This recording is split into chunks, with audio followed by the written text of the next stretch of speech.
لله نحمده ونستعينه ونستغفره ونؤمن به ونتوكل عليه ونعوذ بالله من شرور أنفسنا ومن سيئات أعمالنا من يهده الله فلا مضل له ومن يضلل فلا هادي له ونشهد أن لا إله إلا الله وحده لا شريك له ونشهد أن سيدنا ونبينا وسندنا ومولانا محمدا عبده ورسوله صلى الله عليه وعلى آله وصحبه وسلم تسليما كثيرا كثيرا أما بعد فأعوذ بالله من الشيطان الرجيم بسم الله الرحمن الرحيم ونضع الموازين القسط ليوم القيامة فلا تظلم نفس شيئا وإن كان مثقال حبة من خردل أتينا بها وكفى بنا حاسبين صدق الله العظيم. اکابرین امت، قابل قدر علماء کرام، واراکین منتظمہ کمیٹی، خوش نصیب عزیز فضلاء، قریب اور دور دراز سے تشریف لانے والے مہمانان اعظام، یہ بہت بابرکت مجلس ہے. اس مجلس کی اللہ تعالیٰ نے ہم لوگوں کو توفیق بخشی، اس پر اللہ تعالیٰ کا بے پناہ شکر ادا کرتے ہیں کہ اللہ تعالیٰ ہم لوگوں کے اس جمع ہونے کو قبول فرمائے اور امام بخاری رحمۃ اللہ علیہ کی اس کتاب کو اللہ تعالیٰ نے جس طریقے سے قبولیت بخشی ہے، اس طرح سے اللہ تعالیٰ ہم لوگوں کو بھی اور اس ادارے کو بھی اور جو بھی اس ادارے کے فارغین اور فضلاء ہیں ان سب کو بھی اللہ وہ قبولیت سے نوازے. دیکھیے یہ بخاری شریف یہ قرآن پاک کے بعد اس سرزمین پر سب سے معتبر، سب سے مستند، سب سے صحیح ترین کتاب ہے.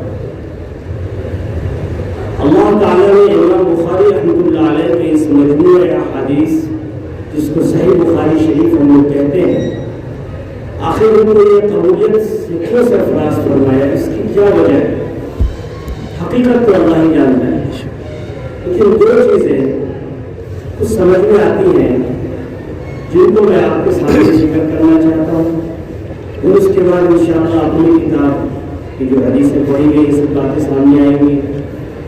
سب سے پہلی بات تو میں نے جو غور کیا وہ دیکھا کہ حضرت کی جو والدہ محترمہ تھیں ان کی دعا کا بڑا اثر رہا، چونکہ ان کے والد محترم کا سایہ سر سے بچپن میں ہی اٹھ گیا اور ابھی چھوٹے تھے، بچے تھے کہ امام بخاری رحمۃ اللہ علیہ کی آنکھوں کی بینائی بھی جاتی رہی، نابینا ہو گئے، اندھے ہو گئے. والد محترمہ کو بڑا سخت صدمہ پہنچا، بڑا غم پہنچا. بہت خدا رسیدہ، عبادت گزار، اللہ کی بندی تھی، بے پناہ عبادت بھی کرتی تھی، دعائیں کرتی تھی، گڑگڑاتی تھی، اللہ کے آگے بہت زیادہ روتی تھی، جس کے نتیجے میں یہ ہوا کہ اللہ تعالیٰ نے انہیں بشارت سنائی خواب میں. سیدنا ابراہیم علیہ نبینا وعلیہ الصلاۃ والسلام خواب میں یہ بشارت سناتے ہیں کہ تمہارے بیٹے کی بینائی، آنکھ کی روشنی اللہ تعالیٰ نے لوٹا دی. دیکھو ان کی آنکھیں درست ہو گئی. جب ان کی آنکھ کھلی صبح دیکھتی واقعتاً ان کی آنکھیں بالکل درست ہو گئی، بینائی مکمل واپس آ گئی، روشنی آنکھ کی واپس، بلکہ اور زیادہ اللہ نے روشنی اتنی بخشی کہ ان کے بارے میں لکھا ہے مورخین نے کہ تاریخ الکبیر جو 16 سال کی عمر میں انہوں نے سب سے پہلی تصنیف فرمائی وہ چاندنی رات میں چاند کی روشنی میں لکھی. کتنی بڑی بات ہے، ہم لوگ چاند کی روشنی میں دیکھ نہیں پڑھ نہیں سکتے. چاندنی رات میں باضابطہ تاریخ الکبیر 16 سال کی عمر میں انہوں نے تصنیف فرمائی. اس واقعے سے بڑا یہ سبق ملا، خاص طور سے پس پردہ جو ہماری مائیں اور بہنیں ہماری باتوں کو سن رہی ہیں، میں ان کو یہ گوش گزار کرنا چاہتا ہوں کہ اگر آپ بھی عبادت گزار بن کر نیک بن کر رہیں گی اور اپنی اولاد کے لیے اللہ تعالیٰ سے جڑ جڑا کر دعائیں مانگیں گی، تو آج بھی اللہ تعالیٰ وہی ہے، آج بھی ہماری ماؤں کو اللہ تعالیٰ ویسے ہی دعا قبول فرمائیں گے۔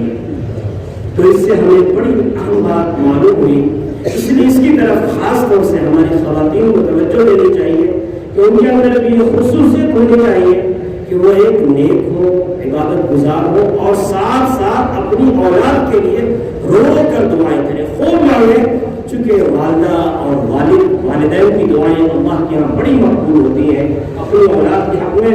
اس لیے ہم سبوں کو بھی چاہیے، ہم میں سے جن کے بھی والدین زندہ ہیں ان کی خدمت کر کے ان سے دعائیں حاصل کریں۔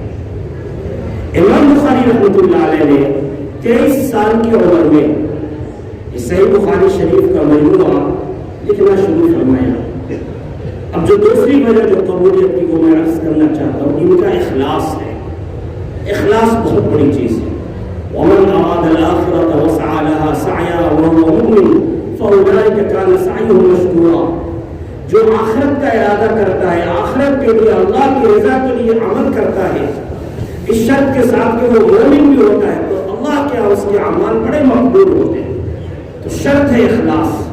ان کے اخلاص کا حال یہ ہے کہ امام بخاری رحمۃ اللہ علیہ نے جب بخاری شریف کی حدیثیں لکھنا شروع فرمائی، ان کے پاس تقریباً 6 لاکھ حدیثیں جمع ہوئی، 3 لاکھ سینے میں اور 3 لاکھ ان کی کاپیوں میں، ان کے سفینے میں، بیاض میں جمع ہوئی۔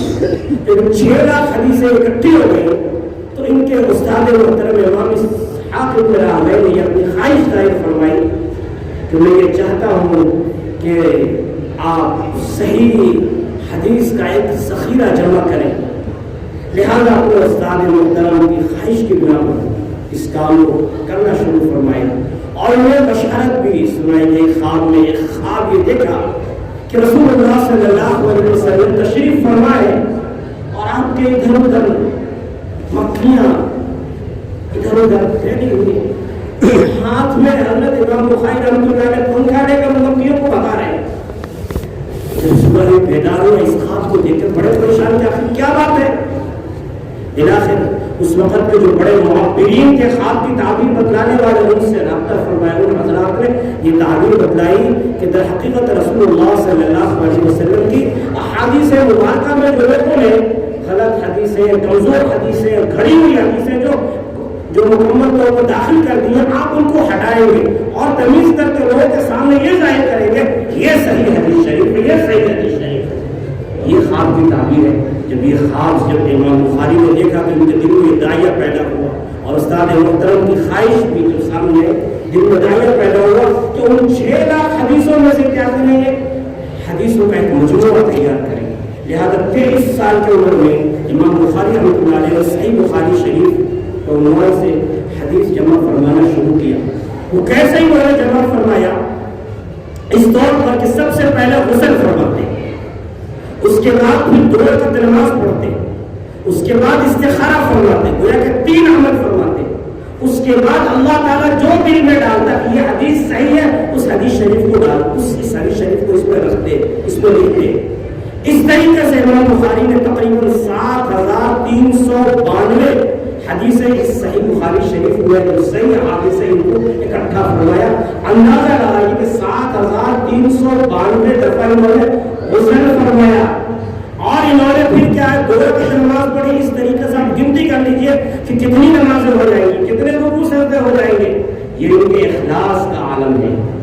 پھر جو تعلیقات میں، شواہدات میں، مطابعات میں جو حدیثیں آئی ہیں وہ ان کے علاوہ تقریباً کل ملا کر 9082 حدیثیں آپ کی صحیح بخاری شریف میں جمع ہیں۔ اس طریقے سے 16 سال میں امام بخاری رحمۃ اللہ علیہ نے یہ صحیح بخاری شریف کا مجموعہ تیار فرمایا، گویا کہ 39 سال کی عمر میں جا کر یہ فارغ ہوئے۔ اس وقت سے لے کر آج تک تقریباً 1250 سال ہو چکے ہیں۔ اس وقت سے آج تک یہ بخاری شریف پڑھائی جا رہی ہے۔ کس قدر یہ مقبول ہے، اس کے پڑھے بغیر کوئی عالم ہو ہی نہیں سکتا۔ اگر اگر کسی کو عالم بننا ہے اور اس کو بخاری شریف پڑھنی پڑے گی، اس کے بغیر وہ عالم ہوگا ہی نہیں۔ لہٰذا آج جو ہمارے سامنے جو عزیز فضلاء جو موجود ہیں بڑے خوش نصیب ہے اس بخاری شریف کو پڑھ کے آج یہ عالم بنے۔ تو خاص طور سے امام بخاری رحمۃ اللہ علیہ کے اندر جو صفات تھی وہ صفات ہمیں بھی اپنے اندر پیدا کرنی ہے، اخلاص پیدا کرنا ہے۔ لہذا امام بخاری رحمۃ اللہ علیہ نے جب اپنی اس کتاب کا آغاز فرمایا، بہترین آغاز، صرف انہیں کا حال نہیں، جتنے محدثین سب کا حال یہ رہا ہے، جب بھی وہ کوئی اپنی تحریر لکھتے یا جب بھی کوئی اپنی بات شروع فرماتے، بیان کرنا شروع کرتے، سب سے پہلے انما الاعمال بالنیات لکھا کرتے یا زبان سے فرمایا کرتے کہ سارے اعمال کا دار و مدار نیتوں پر ہے، سب سے پہلے نیتوں کی اصلاح۔ لہٰذا ہم لوگ اب بھی یہاں بیٹھ کر اپنی نیتوں کی اصلاح کریں کہ خالص اللہ کی رضا کے لیے ہمارا یہ عمل ہے۔ اسی لیے ہمارے اکابر فرماتے ہیں کہ روزانہ ہر عمل سے پہلے اپنی نیت درست کرو کہ ہم اس عمل کو کس لیے کر رہے ہیں۔ سب سے پہلے اپنے دل میں جھانکو اور جھانک کر اس عمل کو خالص اللہ کی رضا کے لیے کرو۔ کسی کے لیے پانی کی لائن بچھا رہے ہو وہاں پر بھی نیت کرو اللہ کی رضا کے لیے۔ کسی کو ایک گلاس پانی دے رہا ہو فوراً یہ نیت کرو اللہ کی رضا کے لیے۔ کسی کو ایک پیسے دے رہا ہو فوراً اللہ کی رضا کی نیت کرو۔ کسی کو دو باتیں سمجھا رہے ہو بتلا رہے ہو خیر کی بات فوراً اللہ کی رضا کی نیت کرو۔ گویا کہ امام بخاری رحمۃ اللہ علیہ نے اس کتاب کو انما الاعمال بالنیات سے شروع فرما کر ہمیشہ کے لیے ہمیں یہ تعلیم دی۔ پھر امام بخاری رحمۃ اللہ علیہ نے کتاب ایمان، کتاب العلم، کتاب الطہارت، کتاب الصلاۃ وغیرہ بیان فرماتے کتاب التوحید پر اپنی کتاب کو ختم فرمایا۔ سب سے پہلے کتاب الایمان، اس کے بعد کتاب التوحید۔ امام قسطلانی فرماتے ہیں باب وادی البحیر، تو حقیقت میں امام بخاری رحمۃ اللہ علیہ کا یہ مقدمہ ہے۔ حقیقت میں کتاب کا آغاز کتاب الایمان سے، ایمان پر آغاز اور ایمان توحید پر ختم بھی، چونکہ شروع میں بھی اپنے ایمان کا جائزہ لیتے رہو، آخر میں بھی ہمیشہ ایمان کا جائزہ لیتے رہو، کبھی ایمان میں توحید میں دیکھنا کبھی گڑبڑ پیدا نہ ہو جائے، اس کی طرف پوری توجہ دینا۔ پھر امام بخاری رحمۃ اللہ علیہ نے کتاب التوحید کے بعد ورد علی الجہمیہ وغیرہم، آپ کو شروع میں جب کتاب التوحید میں نے شروع کی تھی ورد علی الجہمیہ وغیرہم، وہاں میں نے تفصیل سے یہ بات بتلائی تھی۔ امام بخاری نے ایک بہت اہم تعلیم دی ہے، کیا ان کے زمانے میں جو باطل نظریات رکھنے والے، باطل افکار رکھنے والے جو لوگ تھے ان کے اوپر امام بخاری رحمۃ اللہ علیہ نے سخت طریقے سے تردید فرمائی کہ تاکہ دین کے اندر کسی بھی طریقے سے دین کا لیبل لگا کر کوئی ایسی بات داخل نہ کر دے کہ جس کی بنا پر لوگ سمجھنے لگے وہ دین ہے۔ اس سے ہمیں اور آپ کو یہ تعلیم دی، یاد رکھیں جب بھی یہ معاملہ پیش آئے، یہ موقع پیش آئے، ہمیں ہر معاملے پر یہ نظر رکھنی ہے کہ اگر کوئی باطل نظریہ دین کے اندر داخل کرنا چاہتا ہے، دین کا لیبل لگا کر وہ دین کے اندر کوئی بات داخل کرنا چاہتا ہے جس کا دین کے اندر سے کوئی دخل نہیں، تو ہم سب کا یہ بنیادی فریضہ ہے ہم اس کی تردید کریں۔ گویا کہ امام بخاری رحمۃ اللہ علیہ کا یہ درہ امتیاز رہا اور یہی سارے علماء حقہ کا یہ وطیرہ رہا شروع سے لے کر آج تک۔ لہذا آج بھی ہم اہل علم علماء کرام کی بنیادی ذمہ داری ہے کہ اگر کوئی دین کا لیبل لگا کر اپنے باطل نظریے کو، باطل فکر کو قطعی نصوص کے خلاف، جو قرآن سنت سے جو صحیح ثابت شدہ چیز ہے اس کے خلاف اور کوئی داخل کرتا ہے، دین میں پیدا کرتا ہے، ہم اس کی سخت طریقے سے رد کریں گے، اس طریقے سے اس کا صفایا کریں گے۔ یہ ہم علماء کرام کی ذمہ داری ہے۔ رسول اللہ صلی اللہ علیہ وسلم نے ارشاد فرمایا من احدث فی امرنا ھذا ما لیس منہ فہو رد، جو ہمارے اس دین میں ایسی بات کو پیدا کرے جس کا اس دین سے کوئی تعلق نہیں، اس کی تردید کی جائے گی، وہ رد ہے، وہ مردود ہے، اور یہ تردید کرنی ضروری ہے۔ تبھی اس طریقے سے صفائی ہوتی رہے گی تو دین حق ہمارے سامنے رہے گا۔ 1400 سال سے اوپر گزر چکے، آج تک مکمل جیسا دین رسول اللہ صلی اللہ علیہ وسلم لے کر آئے تھے ویسا ہی دین ہمارے سامنے موجود ہے۔ وہ یہی وجہ ہے کہ ہر زمانے میں ایک ایسی جماعت پیدا ہوتی رہی ہے کہ جنہوں نے بھی باطل نظریات، باطل افکار کو دین کا لیبل لگا کر دین کے اندر داخل کرنے کی کوشش کی ہے، وقت کے علماء نے اس کی تردید کی ہے۔ ایک روایت میں رسول اللہ صلی اللہ علیہ وسلم ارشاد فرماتے ہیں یاد رکھو میری امت میں ایک ایسی جماعت ہوگی جو دین کو صحیح معنوں میں قائم رکھے گی، لا یضرهم من خذل، کوئی بھی ان کی مخالفت کرے ان کا اس سے کوئی نقصان نہیں ہوگا۔ آج کل لوگ کیا کہتے ہیں، یہ علماء بھی عجیب ہو گئے، اختلاف کرتے ہیں۔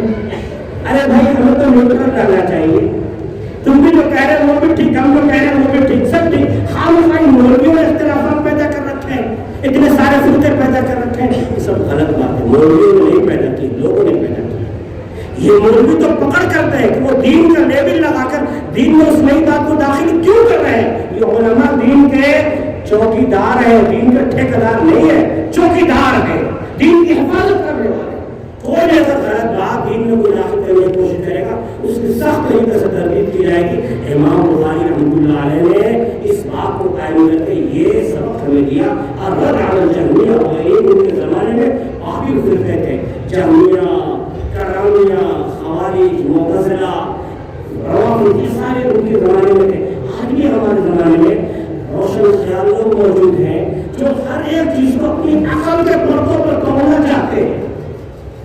حالانکہ علم کو حاصل کرنے کے تین طریقے، حواس سے خمسہ، آنکھ سے دیکھ کر، کان سے سن کر، زبان سے چکھ کر، ناک سے سن کر، ہاتھ سے چھو کر۔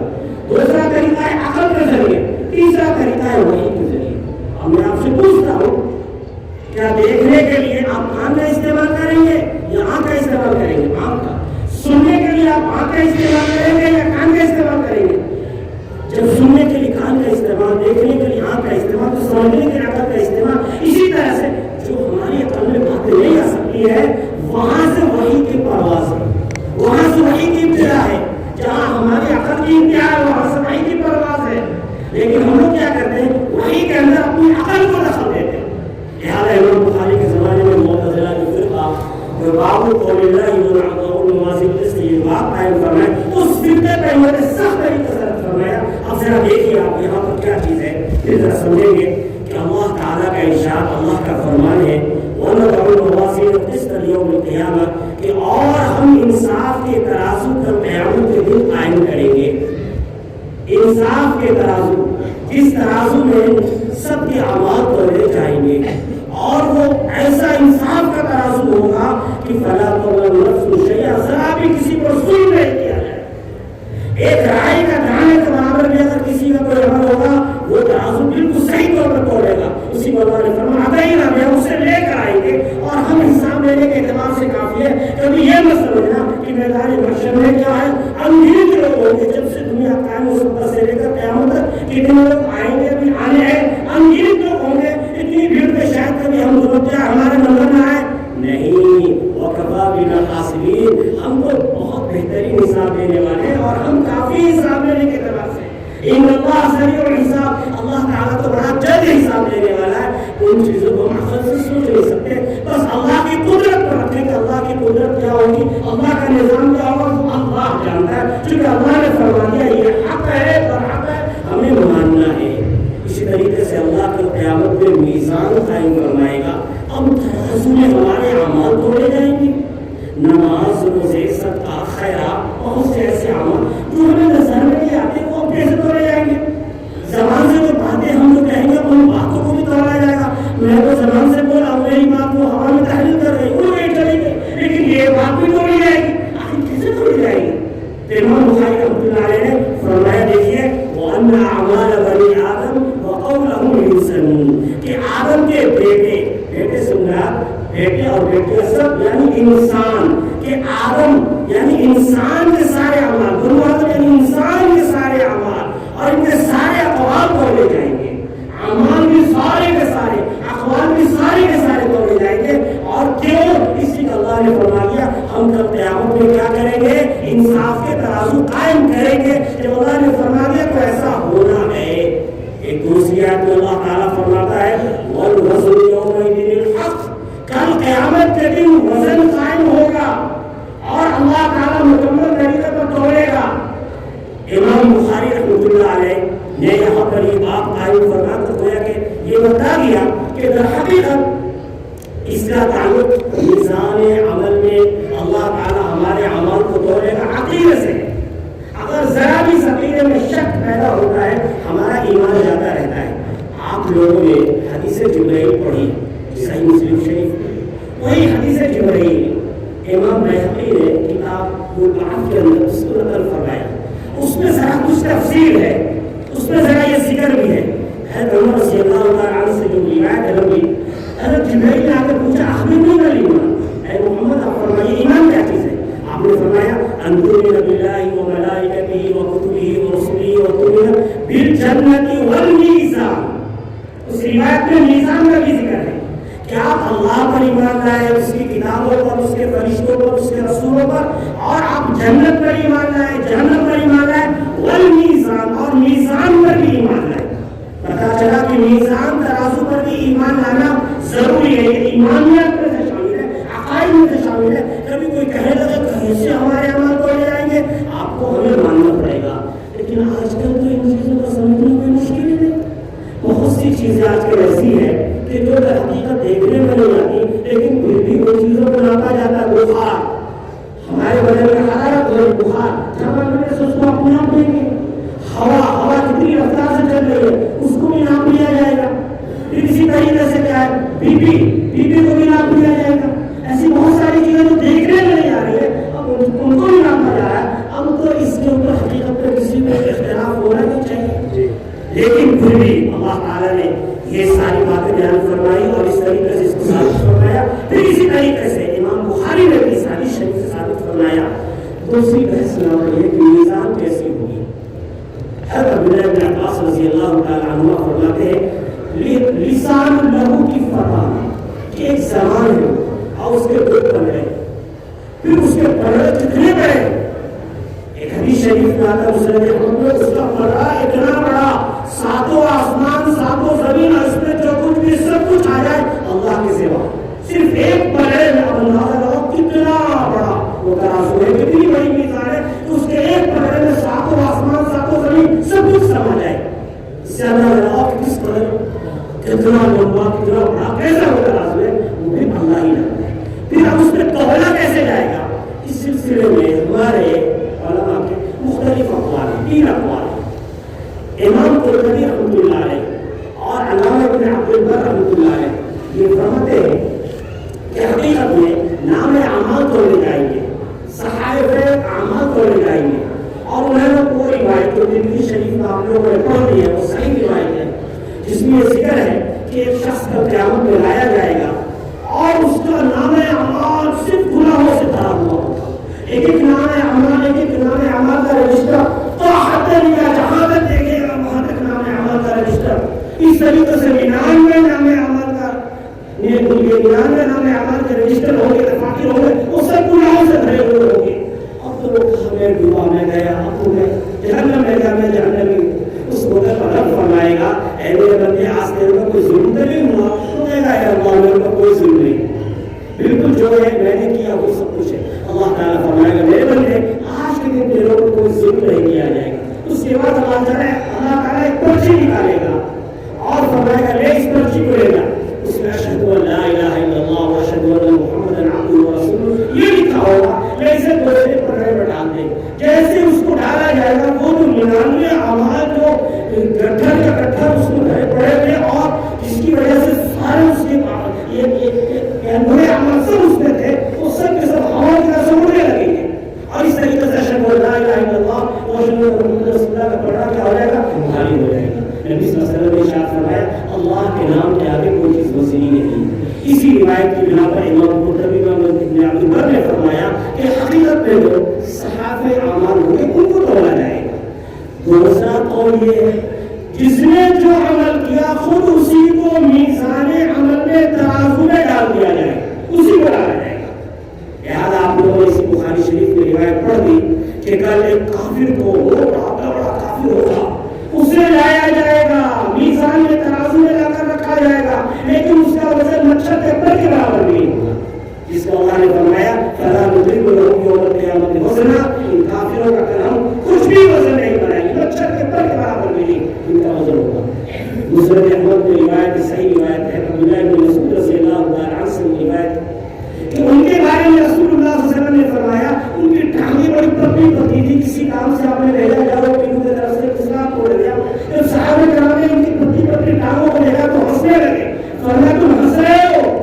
عبداللہ ابن مسعود کی جو ٹانگ ہے کل قیامت میں وہ ان پہاڑ سے بھی زیادہ میزان عمل میں ان کی ٹانگ وزنی ہوگی، یعنی جب اس ترازو میں جب ان کو تولا جائے گا رکھا جائے گا تو ان کی ٹانگ کا وزن ان کے پیروں کا وزن جو ہوگا کل قیامت میں وہ پہاڑ سے بھی زیادہ بھاری ہوگا۔ اس سے اندازہ لگائیے کہ اس سے پتہ یہ چلا کہ حقیقت میں کیا ہے جو عمل کرنے والا اسی کو جو ان کی امانت ہے رسول اللہ صلی اللہ علیہ وسلم کے ساتھ انہوں نے اسفار فرمائے، تبلیغ فرمائی، تعلیم و معلوم اور لوگوں جہاد وغیرہ کیا کیا سارے کام انجام دیا آپ کے سامنے، وہ سارے اعمال کو لے جائیں۔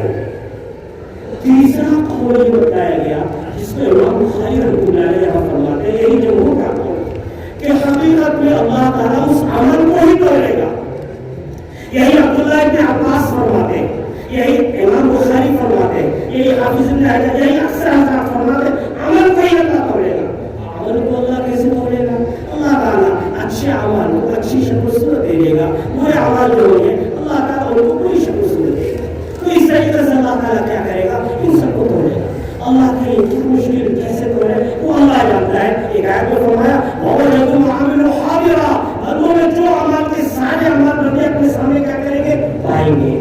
اور یہاں پر امام بخاری نے یہ جو روایت پیش فرمائی، اس روایت سے انہوں نے استدلال فرمایا کہ دو کلمے اللہ تعالیٰ کے یہاں جو میزان میں بھاری ہوں گے، تو دیکھیے کلمے کیا بھاری ہوں گے، دو کلمے کی تفصیل وضاحت کے ساتھ انشاءاللہ بیان کی جاتی ہے۔ سبحان اللہ بحمدہ سبحان اللہ العظیم، یہ کلمے یہ توڑے جائیں گے۔ اب یہ حقیقت میں عمل ہے جس کو توڑا جائے گا، اللہ تعالیٰ میزان عمل میں رکھ دے گا۔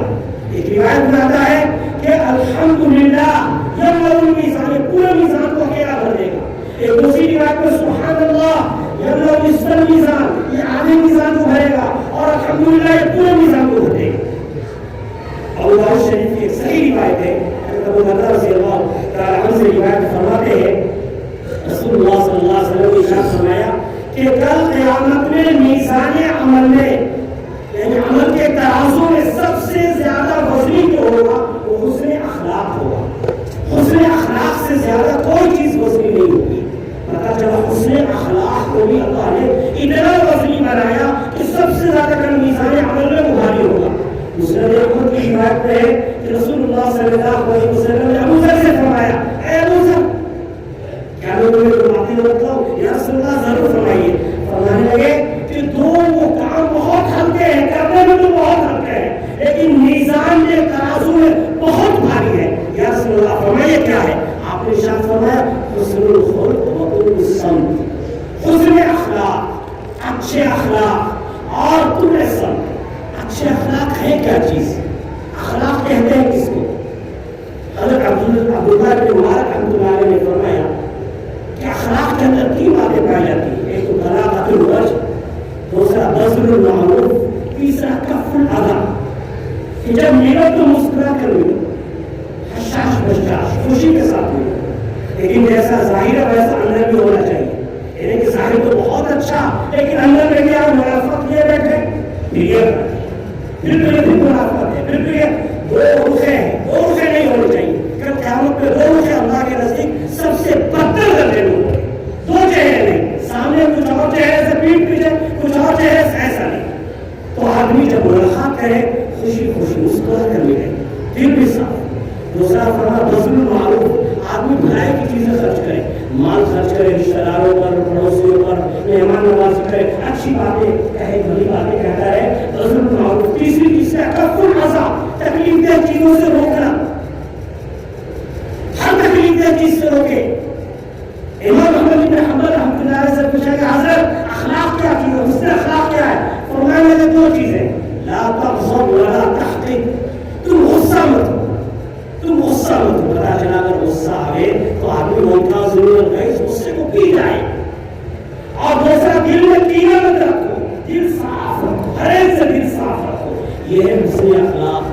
میں اس کا خلاصہ کیا نکلا؟ بس ایک جملے میں بدلا دیتا ہوں، پھر ہم سب اپنے آپ کو جانچ لیں اور ہم سب اپنے بارے میں اندازہ لگا لیں ہمارے اندر کتنا اخلاق پایا جاتا ہے۔ ایک تو اخلاق کا سب سے اعلیٰ درجہ، دوسرا اخلاق کا سب سے نچلا درجہ، سب سے معمولی درجہ اخلاق کا یہ ہے کہ ہماری ذات سے کسی کو تکلیف نہ پہنچے، ہماری ذات سے کسی کو تکلیف نہ پہنچے۔ لہذا رسول اللہ صلی اللہ علیہ وسلم نے جو آپ نے اسی بخاری شریف میں روایت پڑھی، المسلم من سلم المسلمون من لسانه ويده، کہ مسلمان وہ ہے جس کی زبان سے اور اس کے ہاتھ سے سارے مسلمان سب محفوظ رہے۔ ایک آپ نے نسائی شریف میں ایک روایت پڑھی، المومن، مومن کی تعریف فرمائی، مومن وہ ہے جس سے لوگوں کی جان، لوگوں کے مال محفوظ رہے، وہ مومن ہے، وہ مسلم ہے۔ اندازہ لگائیے، گویا کہ رسول اللہ صلی اللہ علیہ وسلم نے فرمایا مجھے اس لیے بھیجا گیا تاکہ میں اعلیٰ اخلاق کی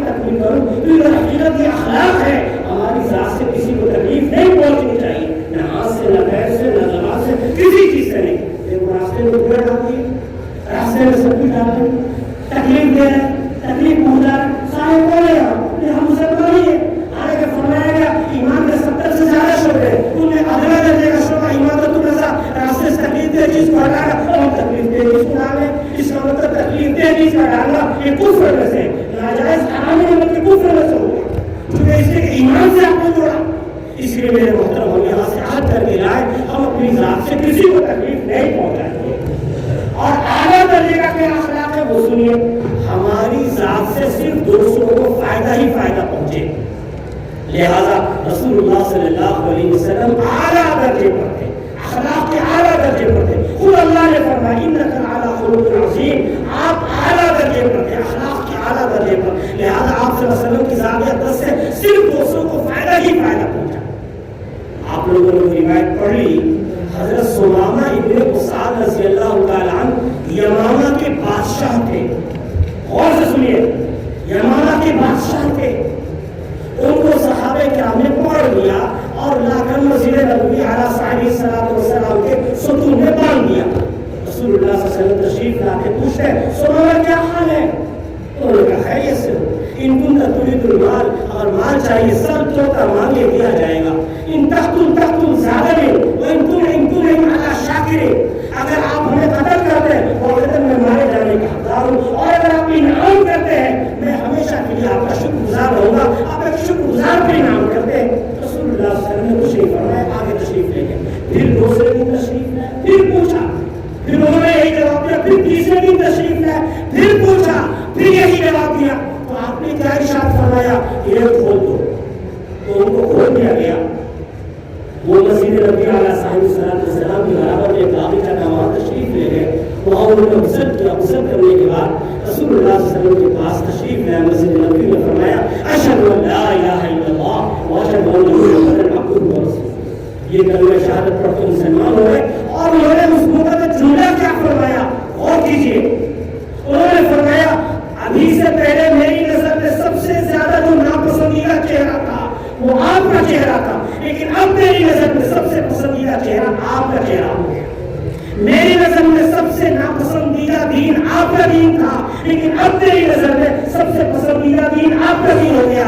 میری نظر میں سب سے ناپسندیدہ لوگ وہ آپ کے ساتھی تھے، آپ کا شہر تھا، لیکن اب میری نظر میں سب اچھے ہو گئے. یہ یمامہ کے بادشاہ تھے. 3 دنوں تک مسلمانوں کے اخلاق کو دیکھا تھا، مسجد نبوی میں رہ کر ان کے معاملات کو دیکھا تھا، ان کے لین دین کو دیکھا تھا. کیونکہ اس وقت جو بادشاہ ہوتے تھے وہ حقیقت میں قوم کے سب سے عقل مند ہوا کرتے تھے.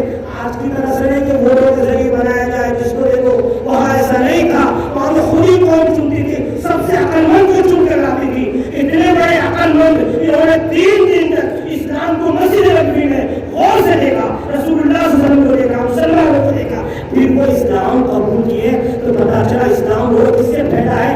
اخلاق سے پھیلا ہے. صلح حدیبیہ کے موقع پر مسلمان کتنے تھے؟ 1500. اور اس کے پورے 2 سال کے بعد فتح مکہ کے موقع پر مسلمان 10,000. صرف پورے 2 سال میں 8,500 مسلمان ہوئے. کیوں؟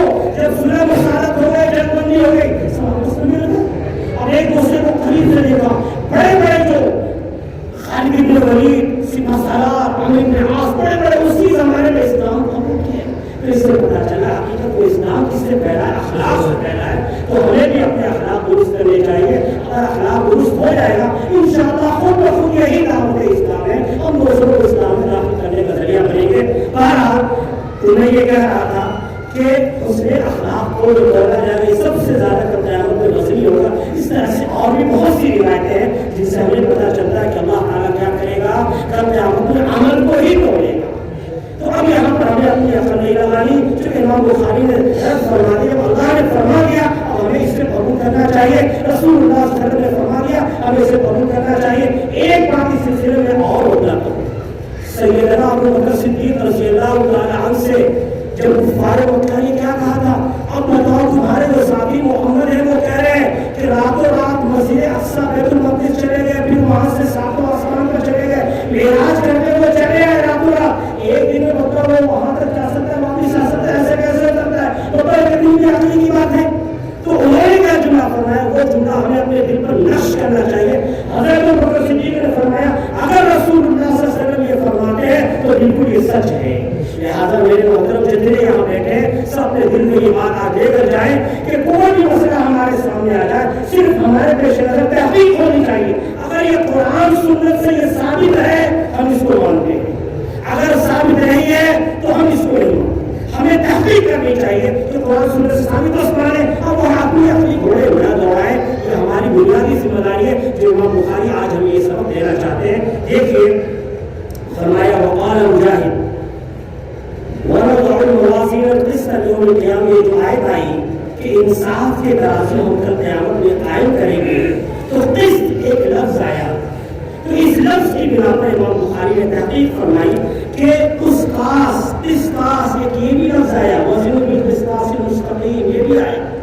پھر فرمایا کہ قسطاس کے معنی آتے ہیں عدل و انصاف کے رومی زبان میں۔ اس سے پتہ چلا کہ قرآن میں رومی زبان بھی آ گئی ہے، دوسری زبان بھی آ گئی ہے، تو اگر دوسری زبان آ بھی گئی تو اس کو عربی کے اندر داخل کر کے عربی کے سارے قواعد اس پر جاری کیے گئے، اس پر رفع نصب ضمہ زیر زبر دیا گیا، الف لام داخل کیا، سب کچھ کیا گیا، تو اب وہ بھی حقیقت میں کیا ہے، وہ عربی ہی کا لفظ ہو گیا۔ جیسے ہماری اردو میں بہت سے ایسے الفاظ ہیں جو فارسی کے ہیں، ہندی کے ہیں، پھر اردو والا کھولیں گے تو آپ کو بتائے گا یہ ہندی کا لفظ ہے، یہ فارسی کا لفظ ہے، لیکن جو ہماری زبان میں استعمال ہوگا تو وہ کس کا لفظ مانا جائے گا؟ قرآن کریم کا۔ تو اسی طریقے سے یہاں پر یہ قسطاس اگر یہ آ بھی گیا تو اس سے کوئی اختلاف نہیں کرنا چاہیے۔ اس سلسلے میں علامہ مظہری فرماتے ہیں تفسیر مظہری میں کہ یہ تو امام مجاہد کا قول ہے، ورنہ اکثر مفسرین فرماتے ہیں قسطاس یہ بھی قسطن سے ہے، تو یہ جب قسط سے قسط عربی لفظ ہے تو کوئی اس میں اعتراض ہی نہیں۔ آگے فرمایا وَيُقَالُ الْقِسْطُ، کہا جاتا ہے قسط یہ مقسط کا مصدر ہے۔ دیکھیے قسط زمانہ، اگر اس کو قاف کے ذہن کے ساتھ پڑھیں گے تو اس کے معنی آئیں گے عدل و انصاف، اور اگر قسط پڑھیں گے تو اس کے معنی ظلم کے آئیں گے۔ لیکن اکثر حضرات نے فرمایا کہ اگر اس کو آپ مجرد پڑھیں گے تب اس شکل میں یہ ظلم کا معنی آتا ہے، اور اگر آپ اس کو باب افعال سے پڑھیں گے، اسی لیے امام بخاری نے فرمایا کہ اتصاف سے مقصد ہے، یہ اسم فاعل کا صیغہ، اس سے یہ ہے قسط، تو مقصد کے معنی کیا ہے؟ عدل و انصاف کرنے والا، یہ مراد ہے۔ جناب یہاں پر قسط جو ہے یہ مجرد سے نہیں ہے، ورنہ مجرد سے لوگے تو محمد قاسطون، اس کے معنی کیا ہے؟ ظالم کے، کافر کے، کہ ظالم جابر کہاں جائیں گے؟ جہنم میں جائیں گے۔ حضرت سعید بن جبیر رحمۃ اللہ علیہ کو پکڑ کر حجاج بن یوسف کے پاس لایا گیا، وہ قرآن پاک کا بڑا ماہر تھا، بڑا اس کے اندر علم تھا بہت زیادہ۔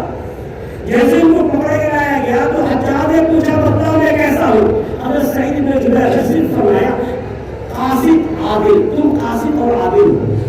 تو سنتے حجاج نے کہا اس نے مجھے ظالم بھی کہا اور کافر بھی کہا، اس نے قاسط سے مراد حقیقت محمد قاسطون کو لیا، اور اس نے جو عادل کہا ثم الذین کفروا بربہم یعدلون اس کو مراد لیا۔ تو اس سے پتہ چلا کہ قاسط ہے، اگر آپ مجرد میں لے جائیں گے تو اس کا معنی کس کے آتے ہیں؟ ظالم کے آتے ہیں۔ اب دیکھیے امام بخاری رحمۃ اللہ علیہ نے اپنی سند سے، جو بھی سند آپ کے سامنے آداب کا اس طالبین نے الحمدللہ پیش کیا، ہم سے لے کر امام بخاری تک، اور امام بخاری سے لے کر رسول اللہ صلی اللہ علیہ وسلم الاسناد من الدین، امام عبداللہ بن مبارک فرماتے سند کا تعلق دین سے ہے، اگر سند نہ ہو تو جو چاہے وہ روکے۔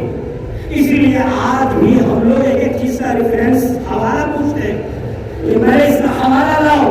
امام ابن سیرین نے فرمایا، مقدمہ صحیح مسلم میں آپ لوگوں نے پڑھا، ان ھذا العلم دین، یہ علم دین ہے، فانظروا عمن تأخذون دینکم، تم اپنا دین کس سے لے رہے ہو اس کو پہلے دیکھو، کس سے سیکھ رہے ہو۔ میں آج خاص طور سے یہ بھی کہوں گا، ہمارے نوجوان بہت سے بیٹھے ہیں جو نیٹ استعمال کرتے ہیں، سوشل میڈیا استعمال کرتے ہیں، یوٹیوب وغیرہ استعمال کرتے ہیں، اس میں بہت سے لوگ آتے ہیں قرآن کی حدیث کی تفسیر اور وضاحت کرنے، مسائل بیان کرنے آ جاتے ہیں۔ تو ہماری بنیادی ذمہ داری ہے ہم پہلے تحقیق کریں جو بیان کر رہا ہے وہ اس کا حقدار ہے بھی کہ نہیں، چونکہ یہ بھی بتا رہی ہے دین کی بات بتا رہا ہے، اور دین کی بات لینا ہے کس سے؟ جو وہ اس کا حقیقت میں حامل ہو، اس کے لائق ہو، تو ہمیں اس سے لینا ہے۔ تو اس لیے بنیادی ذمہ داری اگر اس کو سمجھ لیں گے تو بہت ساری گمراہیوں سے ہم بچ جائیں گے۔ دیکھیے امام بخاری رحمۃ اللہ علیہ نے اپنی سند سے فرمایا کہ ہم سے احمد بن اشعاب نے بیان فرمایا، انہوں نے فرمایا ہم سے محمد بن فضیل نے۔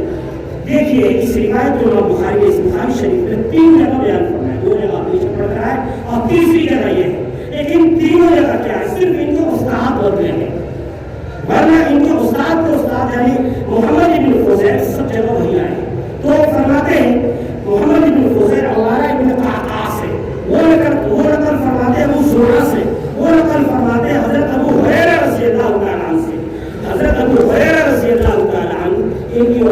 59 ہجری میں ہوئی. جانتے ہیں تمام صحابہ کرام میں سب سے زیادہ حدیثیں انہی سے منقول ہیں. 5374 ان سے حدیثیں منقول ہیں. ان سے زیادہ کوئی اور حدیثیں بیان نہیں فرماتے. جبکہ حضرت ابو ہریرہ نے رسول اللہ صلی اللہ علیہ وسلم کے زمانے صحبت کو صرف 3 سال پایا. صرف 3 سال. خود فرماتے ہیں میں آپ صلی اللہ علیہ وسلم کی صحبت میں 3 سال رہا اور اس 3 سال میں سب سے زیادہ حدیثیں بیان کرتے. آخر کیوں؟ آج دشمنوں کے پیٹ میں درد ہوتا ہے تو اتنی حدیثیں 3 سال میں آخر کیوں؟ کیونکہ ان کے پیش نظر علم نہیں ہے, اسی لیے اعتراض ہوتا ہے. خود انہوں نے وہ دونوں وجہ بتائی کہ دیکھو میرے پاس سب زیادہ حدیثیں کیوں ہیں. ہم ساتھ کو چلے جاتے تھے کھیتوں میں باغات میں, اور جو ہمارے جو مخالف صحابی تھے یہ چلے جاتے تھے کہاں تجارت کرنے کے لیے. میں رسول اللہ صلی اللہ علیہ وسلم کے در پہ پڑا رہتا تھا, صفے میں پڑا رہتا تھا, اور میں آپ صلی اللہ علیہ وسلم سے حدیثیں سیکھتا رہتا تھا, یاد کرتا رہتا تھا. میرا رات و دن کا مشورہ یہی تھا, اس لیے میرے پاس حدیثیں زیادہ ہیں. پھر امام ابو ہریرہ رضی اللہ تعالیٰ عنہ کے پاس جو اتنی حدیثیں رہی وہ محفوظ کیسے رہی؟ خود یہ فرماتے ہیں دوسری وجہ. میں نے رسول اللہ صلی اللہ علیہ وسلم کے سامنے شکایت کیا, رسول اللہ میں بھول جاتا ہوں, حدیثیں یاد نہیں رہ پاتی. تو آپ نے ارشاد فرمایا کہ سنو چادر بچھا لو, چادر بچھا لی. پھر آپ نے کچھ کم فرمایا اس چادر کو سینے سے لگا, سینے سے چادر لگا لی. یہ روایت آپ نے بخاری شریف میں پڑھ لی. اس کے بعد سے فرماتے ہیں کہ میں کبھی بھی کوئی حدیث نہیں بھولا. جیسی وہ روایت بیان کرتا ہمیشہ کبھی وہ حدیثیں ان کے ذہن میں اثر ہو گئی. اس لیے امام ذہبی رحمۃ اللہ علیہ فرماتے ہیں کہ حضرت ابو ہریرہ رضی اللہ تعالیٰ عنہ نبی کریم صلی اللہ علیہ وسلم کے معجزات میں سے یہ کہ ان کے پاس اتنی حدیثیں محفوظ اور ساری ان کو ازبر مکمل طریقے پر یاد رہی. یہ فرماتے ہیں کہ نبی اکرم صلی اللہ علیہ وسلم نے ارشاد فرمایا کلمتان حبیبتان الی الرحمن خفیفتان علی اللسان ثقیلتان فی المیزان سبحان اللہ وبحمدہ سبحان اللہ العظیم. 2 کلمے, وہ کافی والے کلمے نہیں بلکہ 2 بول, 2 باتیں, 2 سینٹینس, 2 جملے, 2 کلمے, 2 بول اللہ تعالیٰ کو بڑے محبوب ہیں, رحمان کو بہت محبوب ہے. اللہ نے خاص طور سے اپنی صفت رحمان میں فرمایا رحمان, چونکہ یہ سب صفت رحمت سے ہی ساری چیزیں ظاہر ہوئی کہ ذرا سا عمل کیا لیکن اللہ نے اس کا ثواب کتنا بڑا دیا. یہ در حقیقت اس کی صفت رحمت ہے. اس لیے ادھر رحمان یہاں ذکر کیا, ادھر اللہ ذکر نہیں کیا کہ رحمان کو 2 بول بہت محبوب ہے. شعراء لکھتے ہیں کہ آخر محبوب کا مطلب کہ جو ان 2 بول کو بولیں گے وہ اللہ کے نزدیک محبوب بن جائیں گے, وہ کہ اللہ کے منظور نظر بن جائیں گے. اب وہ ہم لوگ اللہ کے منظور نظر بننا چاہتے کہ نہیں بننا چاہتے؟ ہم میں سے ہر ایک اللہ کے منظور نظر بننا چاہتے. اللہ آج ہم سب کو اپنا منظور نظر بنا لے. یہ دعا کرو اللہ کے لیے کیا مشکل ہے, رحمت حق پانا نہیں ہے. تو اللہ فرماتا ہے یہ نبی صلی اللہ علیہ وسلم فرماتا ہے 2 بول جو رحمان کو بہت محبوب ہے, جن کو رحمان محبوب بنا لیں گے.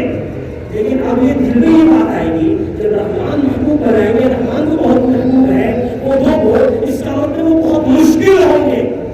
تو آگے جواب دیا رسول اللہ صلی اللہ علیہ وسلم نے خفیفتان علی اللسان, نہ مشکل نہیں, وہ بہت ہلکے, بہت آسان, ان کی ادائیگی بہت آسان. اس کے لیے کوئی تلفظ بھی نکالنے کی ضرورت نہیں, سبحان اللہ, کوئی تلفظ نکالنے کی ضرورت نہیں, آسانی کے ساتھ نکل جائے. صرف ذرا سے آگے مخرج نکالنا پڑے گا, اس کے علاوہ کچھ بھی نہیں, بہت آسان, آسانی کے ساتھ نکل جائے گا. انہوں نے فرمایا کہ 2 کلمے جو زبان پر بڑے ہلکے ہیں, آسانی کے ساتھ 3 بار پڑھتے رہو, تھکو گے نہیں, تھکانی محسوس ہوگی, اس طرح ہلکے ہیں. لیکن اب یہ ذہن میں بات آئے گی جب بہت ہلکے ہیں, معمولی ہے زبان پر, اس کا مطلب کہ میزان عمل میں بھی وہ ہلکے ہوں گے. یہ دماغ میں بات آ سکتی ہے. تو آگے جواب دیا نہیں, ثقیلتان فی المیزان, وہ 2 بول 2 کلمے میزان عمل میں بہت بھاری ہے, بہت بھاری ہے, بہت زیادہ بھاری ہے. جلدی بولو. آخر وہ کیا ہے, اتنی ساری باتیں آ گئی. آپ لوگ پڑھ کر آ چکے ہیں کہ خبر کو مقدم اس لیے کرتے ہیں تاکہ شوق پیدا کیا جائے. اب اتنا شوق پیدا ہو گیا کہ آخر کیا ہے وہ 2 کلمے. اب فرمایا شوق پیدا کرنے کے بعد سبحان اللہ وبحمدہ سبحان اللہ العظیم. یہ مبتدا ہے, مبتدا مؤخر کیا, صرف اسی لیے تاکہ شوق پیدا ہو لوگوں کے دلوں میں کہ سبحان اللہ میں اللہ کی پاکی بیان کرتا ہوں. یعنی تمام نقائص سے، تمام عیب سے اللہ پاک، تمام عیوب سے اللہ پاک، تمام عیب سے اللہ پاک. وبحمدہ، اور اللہ کی تعریف کرتا ہوں. جتنی خوبیاں اللہ تعالیٰ کو، جتنی خوبیاں وہ سب اللہ کے لیے ہیں، جتنی خوبیاں وہ سب اللہ کے لیے ثابت ہے. ساری کی ساری خوبیاں اللہ کے لیے ثابت ہے. جب سارے نقائص، سارے عیب سے اللہ پاک، جسے کہتے ہیں صفت جلال، اور پھر کیا ہے ساری خوبیوں سے اللہ تعالیٰ متصف، جسے کہتے ہیں صفت اکرام، صفت جمال کہتے ہیں. تو اس کا مطلب کہ معبود بھی پھر وہی ہے. اس لیے کہ جو سارے عیب سے پاک اور ساری خوبیوں کا مالک اکیلا وہی، ساری خوبیوں کا سرچشمہ وہی. اس کا مطلب کیا ہے معبود بننے کے لائق بھی وہی، اس کے علاوہ کوئی معبود بننے کے لائق نہیں. پھر آگے فرمایا سبحان اللہ العظیم، اللہ کی پاکی بیان کرتا ہوں جو اللہ سب سے بڑے ہیں. اللہ کی صفت عظمت کو بیان کیا، لہ الکبریاء فی السماوات والارض، اسی کے لیے ساری بڑائیاں، ساری عظمت آسمان زمین اسی اللہ کے لیے ہے. پتہ چلا کہ سبحان اللہ وبحمدہ، سبحان اللہ العظیم، یہ دو بول ہیں اللہ کو بہت محبوب ہے.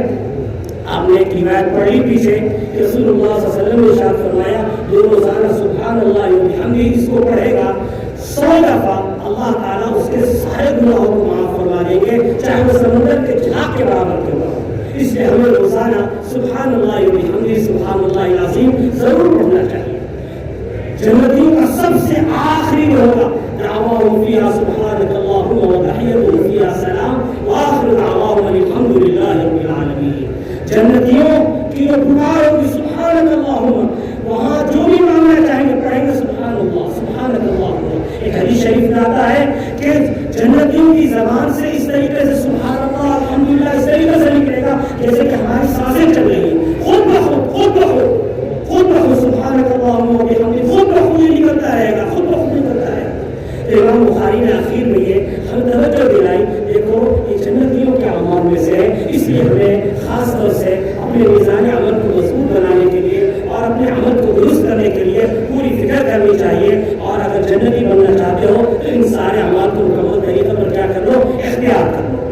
علامہ شاہ کشمیر رحمۃ اللہ علیہ نے ایک بہت اہم بات یہاں بیان فرمائی کہ دیکھو جنتیوں کو جنت کے اندر اللہ تعالیٰ کا دیدار نصیب ہوگا. اللہ کے دیدار کے بعد سب سے بڑی نعمت حاصل ہوگی. دنیا میں وہ ساری چیزیں جن کی حقیقتیں پوشیدہ ہیں کل اللہ تعالیٰ جنتیوں کے سامنے کھول دیں گے. لہذا سبحان اللہ اور الحمدللہ، سبحان اللہ وبحمدہ، سبحان اللہ العظیم کا مقام اتنا اونچا کیوں ہوا؟ اس کی ساری حقیقت میں اللہ کل قیامت میں ہمارے سامنے کھول دے گا. اللہ ہمیں بھی اور آپ کو بھی ان باتوں پر مکمل عمل کی توفیق عطا فرمائے.